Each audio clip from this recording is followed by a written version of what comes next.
Hey, everybody, welcome back. Craig Schaub here with George Thomas, our film critic from the Akron Beacon Journal. George, it's September, which is pretty much maybe it's either tied or it is the worst month in movies. Obviously, January is another one of those, just abysmal months for movies. I know that it didn't quite work out with Beetlejuice, but you probably missed something special there, I'm guessing. But this is a bad month for movies. September is always that end of the summer dump season where studios that just don't have any confidence in their movies being, viably box office successes in the summer, or they're just not quite good enough for the Academy Award run that you get in the fall. So today we're going to talk streaming yet again. Last week we had streaming. It was all Apple TV Plus. So thankfully we are going to be switching it up a little bit. But how are you doing, and how do you cope with the month of September in the movie world? Well, what's strange? The best movie of the month might be Wolves, which reunites Brad Pitt and George Clooney, and it. Guess where it's going to be? It's streaming. Yeah. They Is pretty, it is it getting a 1 week release or not? it's getting a very very limited Yeah. release. Okay. Well, that Um, is good news because that was a movie that, I think there was a lot of high hopes for because of the talent involved. But then it did get one of those end of the September release dates, which isn't quite in that Oscar season, although it kind of is the kickoff a little bit to that Oscar season. So it's good to hear that maybe we have something to look forward to. But we do have some stuff to look forward to, thankfully, on streaming. I guess streaming has kind of taking up the mantle and giving us something worth watching, hopefully. We're going to start off with Fight Night. Now, this is the Fight Night, the $1 million heist. Samuel L. Jackson, Kevin Hart. I mean, it's a star-studded cast. George, is this worth everybody's time to go find it on Peacock? you know what? I'm gonna say yes with some caveats. I mean, Okay. it's based on a true story. Um, of one night in Atlanta, night of Muhammad Ali, the night of Muhammad Ali's comeback fight. His first fight after uh, being blackballed for not going to Vietnam. Mm-hmm. And there's a setup involved where a group of guys make the mistake of trying to rob the black mafia. Um, you know what? I think every ethnic group has a mafia. Seems that way. But it stars Kevin Hart as a two-bit numbers runner from Atlanta named Chicken Man, whatever you want to call him. If you want to call him by his quote-unquote Christian name of Gordon, who is trying to ingratiate himself to one of these gangsters, one of these members of the Black Mafia, played by Samuel L. Jackson. And to do so, he sets up basically an after party after the fight involving gambling, women, dancing, music. Um, it's a serious house party. That's the best way to put it. Okay. Um, in the process, the house is robbed by five essentially nobodies. And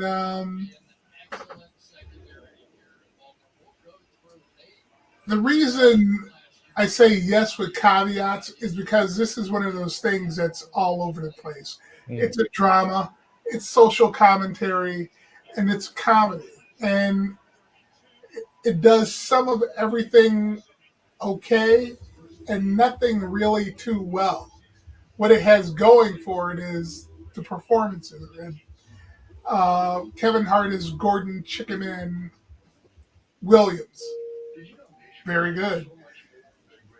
Samuel Jackson as Frank Moten, the lead member of the Black Mafia. And He's menacing as you would expect Samuel L. Jackson to Yeah. be. Scary, yet intelligent, sly, and unpredictable. Okay. It looks like Samuel Jackson really had fun digging into this part. It also stars Don Cheadle as J.D. Hudson, a detective assigned to guard Muhammad Ali. And I'm trying to find the actor's name, Dexter Darden, as Muhammad Ali, who probably steals every scene he's in because he's that good. I mean, Muhammad Ali had a very, and you're well aware of it, I'm sure, he had a very unique way of speaking. And Yeah. Dexter Darden nails it, but he also does something that a lot of actors who take it on the Ali role in bit parts, and this is by no means a bit part, but he nails the innate intelligence that Muhammad Ali had, the sense of right or wrong, the conscience, and he, like I said, he steals nearly every scene he's in. Don Cheadle as the cop again, great performances. His is among the best in the series, which runs at 8 episodes. Definitely worth your time. How many episodes have you seen so far? Have you seen all of it, or? I stopped at 6. Okay. And that was simply because I was falling asleep late one night. Yeah. Well, and obviously, Taraji B. Henson, Terrence Howard. I mean, there's some heavyweights in this series. And again, it opens up today on Peacock, the September 5th opening here. And obviously, episodes, I think they've staggered some where a few episodes are premiering on day one, but then they'll spread it out over the course of time with the rest of them. But definitely interesting to see all those power players come into focus here. Do you think the tonal issues maybe that you mentioned were in part because of this being stretched out into a series and maybe not condensing it into a film, maybe? No, I think it has more to do with the fact of there's serious ambition in doing this series, because they position it as a turning point, not just in the country, but on a very micro level, a turning point in Atlanta, because it put the city of Atlanta on the map. Right. I've heard Atlanta called a lot of things: Chocolate City, Black Capital of America, and it rolls with that theme in some regards, showing how important, first of all, the fight was, right, and how it basically changed that Southern Mecca. So, right. if anything, it suffers a little bit because of its ambition. Okay. And here's a broad trivia question for you. Oh. What did this heist serve as the blueprint for? The story. I'm guessing maybe the Oceans series. Maybe I don't know. Good guess, because they refer to Atlanta as Black Vegas in the movie. Okay. In the series, but no. You ever see Let's Do It Again with Sidney Poitier and Bill Cosby? I have not. No. Jimmy Walker, underrated comedy. Okay. They took what happened in Atlanta on that night, twisted it for a comedy about a boxer and hypnosis and messing with the black mafia. Okay.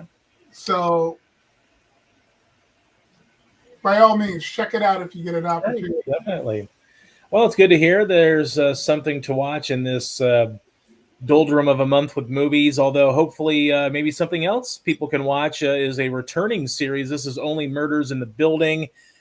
George, I watched the first season and I was very impressed with it. I have not watched the subsequent seasons. I don't really have a good excuse for why, but I really enjoyed the first season. It was probably a highlight of recent memory for Steve Martin and Martin Short, and then it was a strange bedfellow pairing with those two and Selena Gomez, obviously, but I thought it all worked really well. It capitalized on the craze for the culture and the popularity of true crime podcasts. So I was very surprised that it played better than a gimmick, I think, in that first season, and it was a really well-crafted comedy thriller. What have you thought of Only Murders in the Building, and what have you thought here of the recent season that kicked off late in August? Well, I only have watched the first 2 episodes, so let's go. Okay. But basically everything you said. You know what's impressive? Only Murders in the Building is intelligent, highbrow comedy in a lot of instances. And what I mean by that is things that are the norm in a lot of television shows, like Fight Night, for instance. The F-bomb is the rule, not the exception. You know what I mean? Right. The language in Only Murders is old-fashioned, and it's based on a lot of wordplay. Yeah. And the any bad, I don't want to call it bad language, any profane language is used to accentuate a comedic point.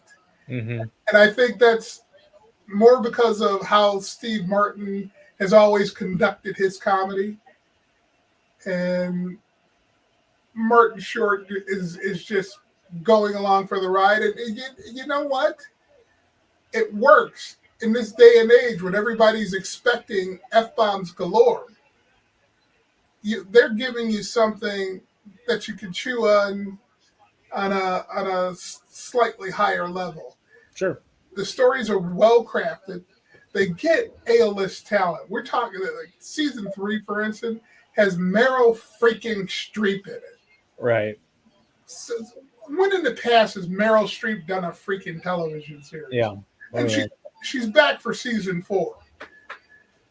So, the oddly enough that Odd Couple or Strange Bedfellows casting works. Yeah. With the old guys, which they refer to themselves in their relationship with Selena Gomez's character as creepy. That relationship, that dynamic works very, very well. Yeah. I was shocked the first time I watched it at how much I enjoyed it, simply because it is such a throwback. Yeah.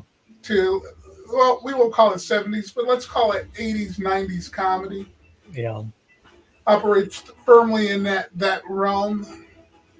Yeah, I mean, it really seems like a nice career renaissance for Martin and Short because, obviously you get to a certain point in Hollywood, no matter who you are, and you kind of age yourself out of certain roles, or maybe the way the movie industry is working or even the TV industry is working, you're just not the flavor of the month or the year or the years.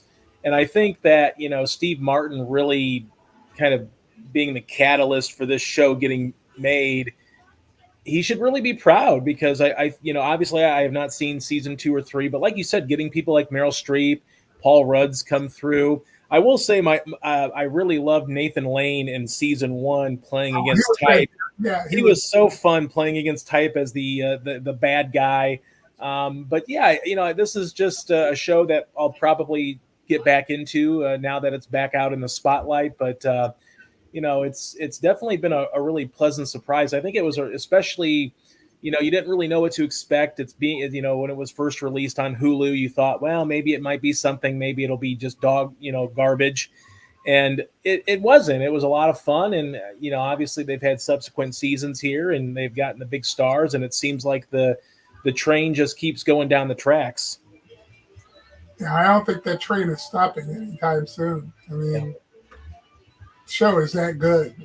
Yeah, it's definitely been a pleasant surprise, and I can't wait to probably get back into it just because it's been so long. But all right, well, I'd ask you what's on the horizon for the movie industry, but I know there's not a whole lot going into the month of October when Joker releases, what, October 4th or something. So, do you have anything on the horizon that you'd like to discuss next week or in the coming weeks? Well, I'm hoping that I'll have access to Wolves. That one's got me curious. Yeah, Um, Beyond that, the calendar, I don't think I'm going to hang out for Transformers 1. right. Um, even though I got an invite. Um, Beyond that, the calendar is just ew.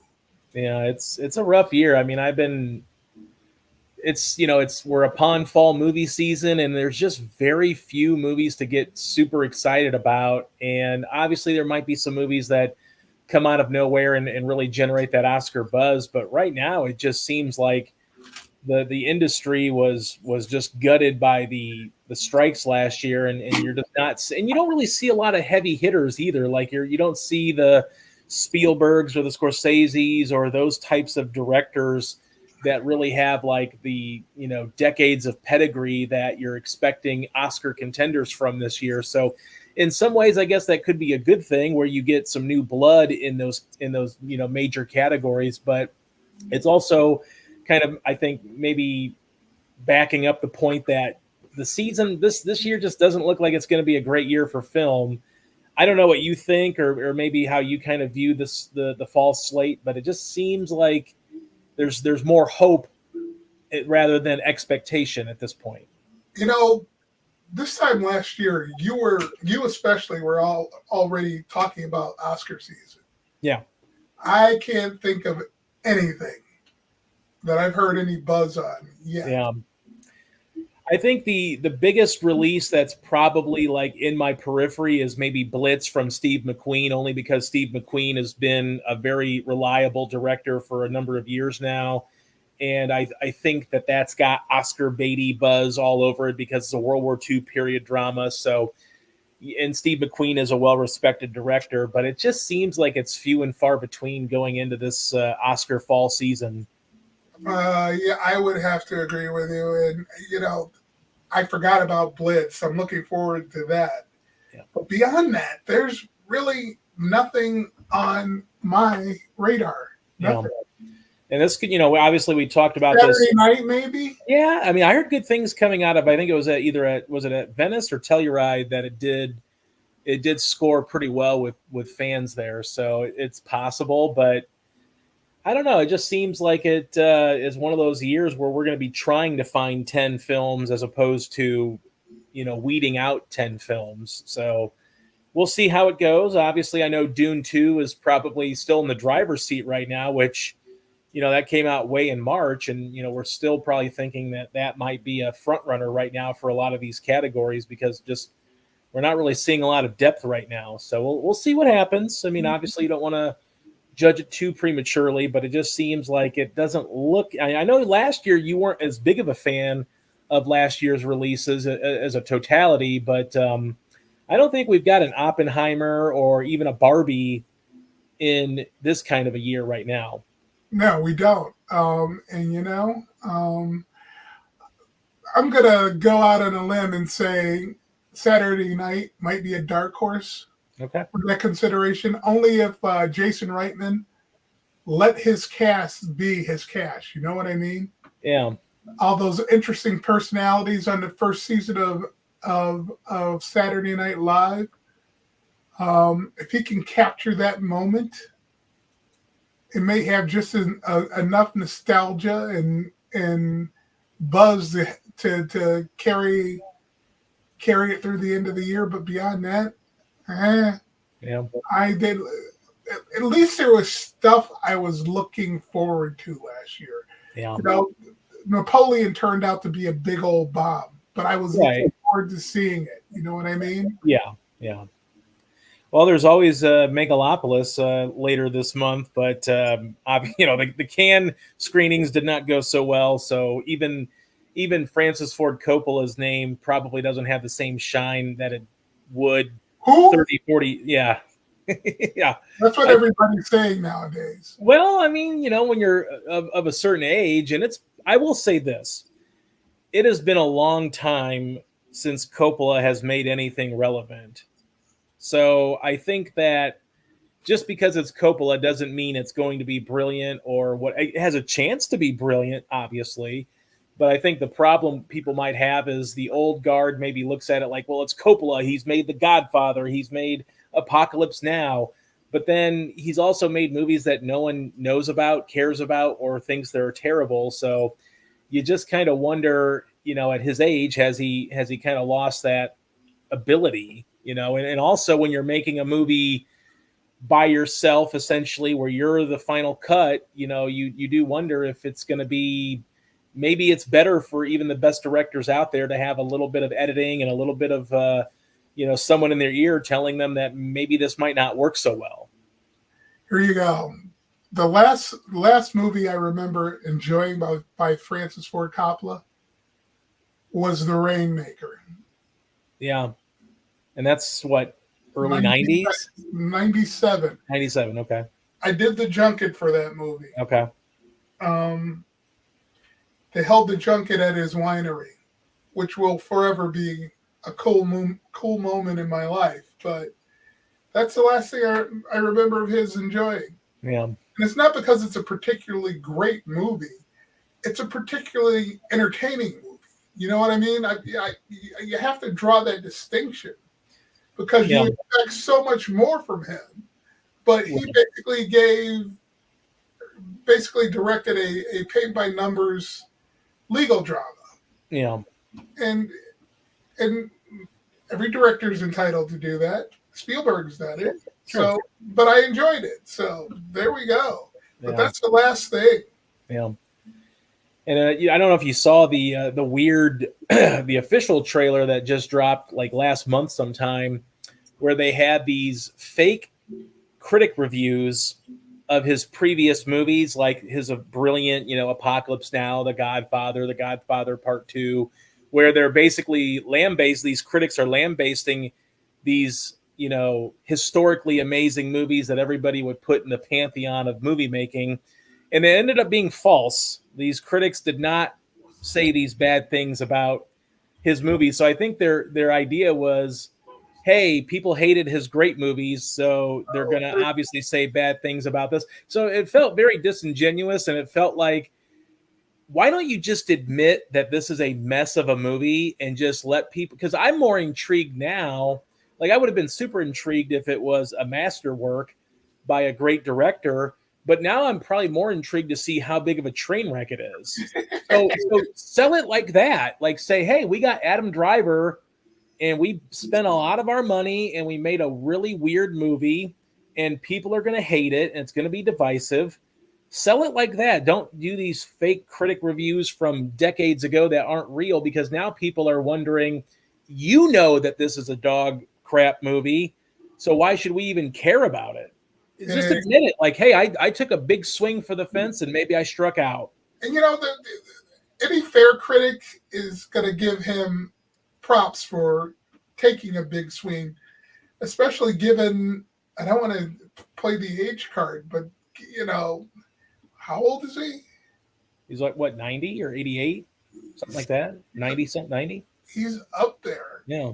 I would rather a director, I'm going to give more points for a director that takes an ambitious swing, as opposed to, like you said, sort of playing it safe or like a by the numbers thriller, whatever it may be. I would rather see people go for it and brutally fail, because at least I know that they've tried, and they wanted to do something that maybe no one's ever seen on film before. And in this case, it just, who it may be that, and that's why you might appreciate it a little bit more. But if it's super messy, then, there's not a lot of redeeming quality of that either. True. Very true. Well, do you have anything else streaming wise that's coming up? I don't know. Okay. I'm gonna have to look at the release calendar tomorrow. All right. Well, we'll have to keep everybody in the dark, maybe sitting on the edge of their seats, wondering when we'll see you next. Are you watching anything else now just for fun, or revisiting something, or watching something for the first time? I have firmly entered pro football mode with tonight. So Yes. Did you watch the Chicago Bears Hard Knocks? no. No. All right. Well, I did. It was, I mean, it's always entertaining and it's always interesting. They actually really heightened up the production value, though. They did some really, you'll probably see them on the internet at some point, especially if you're, search keywords or football or Hard Knocks or whatever. But they did some really unique editing style with their training camp, showing very tricky camera movements to go from play to play. So I will admit that's probably the first time I've seen Hard Knocks really like shoot for the fences on production value, but it was really, really good. And obviously you kind of fall in love with the stories that come up out of training camp of these young guys trying to make it through. And very, a very solid season. I'm very interested to see how they do Hard Knocks in season with the AFC North coming up in December. Obviously, following all four teams will be probably interesting to see how they divide the time up, and maybe they go to more of the drama, or maybe they go to the teams that are doing the best and not really showcase anybody that's having a bad season. But I think that's going to be a good division, so I think there's going to be a lot of competition in that AFC North this year. As we sit here now, one team in the division is losing. So hey, well, they're losing to the Super Bowl champions, though, so no shame in that on the road. Very true. Although I will say my Lions did beat the Chiefs last year on the road opening night, so just throwing that out there. But your Lions, huh? Oh yeah, my Lions. Yeah, I've been through them. I've been with them for 30 years now, or so. 35 years. So some would say you suffered more than Browns fans. Yeah, well, yeah, we've had some weird. Probably because of the driving the best players away, the Barry Sanders, Calvin Johnsons of the world, driving them away from the organization. But I think they've got something good going on right now, although I do think they might take a small step back this year, maybe. But, I'm hopeful that they'll push forward and maybe have a better season than last year, maybe make a Super Bowl at some point. Yeah, I don't know if I agree with you, them taking a step back. It just seems like I don't think they will necessarily. I just, maybe they won't be like, blowing the 49ers out at halftime at the NFC Championship game good. I think they'll be good, but, I wonder if they're going to get into the no man's land of, is Jared Goff good enough to like push them over the hump when they need him to, although they've got great weapons but now Goff's going to get more money, so that they're going to have to divert more money to him and more money to other people. And, you start playing that game of you don't have a cheap quarterback anymore. The 49ers are going to show, have that next year with Brock Purdy. So, I'm hopeful. I think they can win the division, but I think it's going to be a challenge, and, they're going to have a target on their back. And I think a lot of it's going to come down to how well they play on defense. If they've upgraded like they look like they have, maybe they take that next step. But I just wonder, you see those teams ascend, and then sometimes you take that step back instead of the step forward. And hopefully it's a step back is still a playoff season for the Lions. I honestly believe they're going to the Super Bowl, but okay. I might be in the minority. Yeah, well, I would love to see that. I think they can be a playoff team, but they're going to have competition. I think the Packers are going to be good in the division. That's the one you have to watch for. Yeah, I actually think, and it's not because of the Hard Knocks, like everybody's excited about them, but I actually think the Bears, if Caleb Williams plays well, they could be like a Houston Texans kind of team because they've built a good defense, and they could be like a worst to first type of team because they were what 7-8 or 8-9 or 7-10 last year with Justin Fields, and the Bears played like they hadn't figured out that you can throw the ball forward, so if they can do that, they've got weapons on offense, and their defense was pretty stout. And I think they could be a dark horse, kind of Houston Texans worst to first type kind of team. I don't necessarily disagree with that. All right, George. Well, we'll let you get back at it, watch some football, and we will see you next time. Thanks for stopping by as always, and we hope you can get to the movie theater at some point here in the next month. Yeah, well, I'm planning on it. All right, you take care of yourself, man. Later.